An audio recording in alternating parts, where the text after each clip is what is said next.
Brent Venables got a contract extension this week, Joe, in which, ironically, I guess, sent Twitter into and really just the whole college football fan base of everywhere into a tizzy. I was kind of perplexed that people were saying this about Brent Venables. Like, did they not think a contract extension was coming? Or your thoughts on Brent Venables getting an extension? Yeah, I think if you look at it on the surface level, you understand why a lot of people were trying to clown on this. He was 10-3 this past year, but they were 16-10 in his first 2 years. For him to get an extension just at face value, it sounds pretty crazy. Are we not getting ahead of ourselves? Well, when we add all this other information, that one, it's an extension that only takes him through 2029. It's a $51.6 million contract. He's only making $8.5 million a year annually. That doesn't even put him in the top 10 of active coaches. There are 8 SEC coaches that are currently making more than him. There actually might be more than that, but I couldn't even find enough info of coaches that are making more than him in that range of just SEC coaches. But 8.5, what he's expected to make, not a crazy number. I understand why this was done. They're going into their first year in the SEC. I think Brent Venables and his agent are smart enough to see that they've got the 4th hardest schedule in the country. And there's a possibility that the results don't hit as they would hope in their first year in the SEC. We talked about, we think that there is a possibility they get 7-8 wins if there's injuries, things don't go according to plan, whatever it might be. So on their side, they want protection.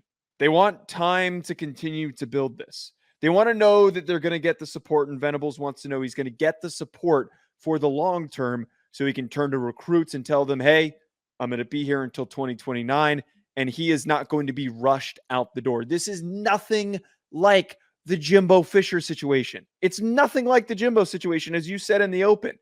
There is a vast, vast difference. There is not $90 million that needs to be paid out if this doesn't work out. It is much smaller than that. Yeah, and you would think that he's going to get 2 seasons, right? And I think he's going to get a pass this year regardless because of number one, he's recruiting. Number two, that you're going into a new conference. And look, Joe, who's to say that they don't win 9 games? I mean, who's to say? So, I mean, we've talked about them. They got a lot of question marks. You know, what does Jackson Arnold do? They have an offensive line that's up in flux. Joe, on the defensive side of things, they're not that way. Okay, like this team could – I mean, is there a realistic nature that they could have 9 wins in year one or year one in the SEC? Yes. Totally. I agree with you in reference to this not being Jimbo, which was probably the biggest thing that I saw that people were pushing back on. And I'm like, dude, it's not even remotely comparable. Okay, because you gave this man $100 million guaranteed. Like, that's not, I mean, if you get to a $50 million type of buyout, I understand that. Things can be reduced. All I'm saying here is I understand, but that's what the going rate is for a coach. If you want to be on the premier, you got to show everybody in the country that you will pay premier top dollar for you to come here. Oh, by the way, there were a lot of people. I remember a lot of people who said during the Lincoln Riley thing nationally, not fan base, nationally, that said that, well, Oklahoma just couldn't compete with USC when it came to paying what they need to pay. Well, that's come to pass in reference to look what they've done in recruiting. You know, the Demonic Williams thing was a big time deal. If they're really paying that much for recruits. Joe, but the main thing about what I didn't understand about this and why I don't think it's a big deal, and I'll get to on field in just a minute. Joe, we have a recruiting aspect that we have to understand here. If I'm a parent, okay, and me and my family, or my son and my family are trending towards Oklahoma, as a father, I'm going to be thinking in the back of my mind, well, hey, man, this guy's only going to be here for 2 years. I mean, he's only got a 2-year contract. Oh, we might be going – my son might be a freshman by the time that this guy's on the last year of his contract. Why would I send my son to a place that I don't know if you're fully balled in on him. It's always been a recruiting tactic. It's why Jimbo got extended.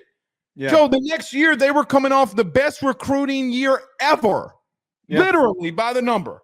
So they did what they needed to do in A&M. The problem was that Jimbo didn't adapt. That's not on A&M's fault. A&M did exactly what they needed to do to make Jimbo successful. Okay? Oh, well, it failed. Well, do you think that Alabama, do you think Georgia, do you think – I'm going to say this, but hold on. Notre Dame. Notre Dame has changed some ways to start helping Marcus Freeman in recruiting. Yes, that's true. You're not wrong there. That we've talked about this. They've made less restrictions on admitting guys. You got to show that you're all in from a recruiting aspect. But, Joe, you talk about on the field, and this is a tricky situation. He is 16-10. But, we've also seen – like everybody wants to say, oh, I can't believe they extended him. Joe, we've literally seen national championship level coaches. I'm not saying Brent Venables is, but first year go 6-7, second year go 9-3 or 10-3, third year go to a national title. I wonder who's done that, Mr. Blake. Oh, well, the greatest coach of all time not did it once. He did it twice in the SEC. Yeah. Okay, at two different programs. So I know everybody wants to go to one extreme and always be on the negative side of things, but you got to look and be positive in reference to, look, man, they're not a bad football team right now. And you thinking that they could come, Joe, they're going to upset somebody that they shouldn't or come really goddamn close to doing it. So all I'm going to say is that I don't understand the Venables hate when he literally is coming off a 10-win season. And I think that this is why I freaking hate, and you did a really good job of like painting this picture. I freaking hate when we try to compare players' history, coaches' history, whatever it might be. Every coach that's done something in these power conferences, you'll always see someone pull a reference to Nick Saban like you just did. And I'm not knocking you for doing that. My point is that we can find comparisons with statistic and numbers easily. It's so freaking easy, which is why I think it's so stupid to do the whole Jimbo comparison. They're nothing alike. I mean, Joe, historically speaking, when you talk about where was Brent Venables? Clemson. Oh, okay. Well, successful coaches in the SEC have historically done what? Rebuild year one, start establishing year two, contender year three. He's also never been a head coach before, too. You know what you could be? You could be Florida. Well, right. This is also another very good point is that you look at, and I think that Billy Napier, the amount that he's making is like 7.5, something like that. It's not far off from the amount that Venables is now making. God forbid, entering a new conference, he and his agent feel that they want to get him more security and more money that is comparable to the market. Like, well, why are we shocked by this? This is how contract negotiations work in any industry. Well, any opportunity to make more money, you're going to use it. I mean, dude, but look at who Brent Venables has been with his entire career. I mean, guys that are national championship coaches. Joe, what's the likelihood? And I hate to say it like this, DCs or OCs that have been on national contending teams historically pan out. You can point to so many different scenarios in the NFL and college football. That's literally how your head coach came up. Your head coach didn't get a head coaching job in his first gig and work his way up. It's not how it works. Now, Brian Kelly did, okay? But when I did my research, he was like the only one. He coached softball. So I'm like, holy shit. You mean the dude with the most wins in college football at the current moment literally was coaching football and softball at a Catholic school. So what's it? Now, here was a comparison of what I was going to go into with you here. I understand that Venables had a bad year one, but I think that Venables had a tougher situation than what a Dan Lanning did, okay, as an example. Joe, what's the real difference at this exact moment between Dan Lanning and Brent Venables? What's different? Yeah, because one coach got to a conference championship game. Both of them are 10-win teams. Yeah, but Lanning's first year was also much better than. But he also didn't have to replace the situation that what Venables did. Man, I want to pull an old video of you. I pulled that comment and I said exactly those words. I said, I give Brent Venables the benefit of the doubt. I think it was this time last year. I said, I give him the benefit of the doubt. I'm not I think saying Oklahoma. This is my take. Hold on. I'm asking you. What's the difference between him and Brent? What's the difference between Brent Venables and Dan Lanning? The difference is Brent Venables took over a team that was completely a ripped apart roster because Lincoln Riley left and took a bunch of dudes with him, and the rest left to go to other schools. It was a really messed up first year situation. The starting point, Dan Lanning took over an already established roster that had been recruited well for multiple years by Mario Cristobal. That's the difference. And which a lot of guys didn't leave. Guys stayed there. So, I mean, there comes a point in, look, man, it's very difficult to have, when you're a new coach, 10-win seasons. Now, you got it in the Big 12. Now, here's the real question mark. If you want to know if Brent Venables really works or not, wait until he sees this schedule. Because he's got a move. Okay? So, but you can't go into a situation scared, oh, we might owe this guy a crap load of money. You're going to have to spend money to make money. I know it's a Billy Napier saying, but no, that's been a saying for long before Billy, and it'll be one long after him. I just fully believe in my heart that you can't look at a coach in year 2 and say, hey, he's not have us in the right way by what he's done.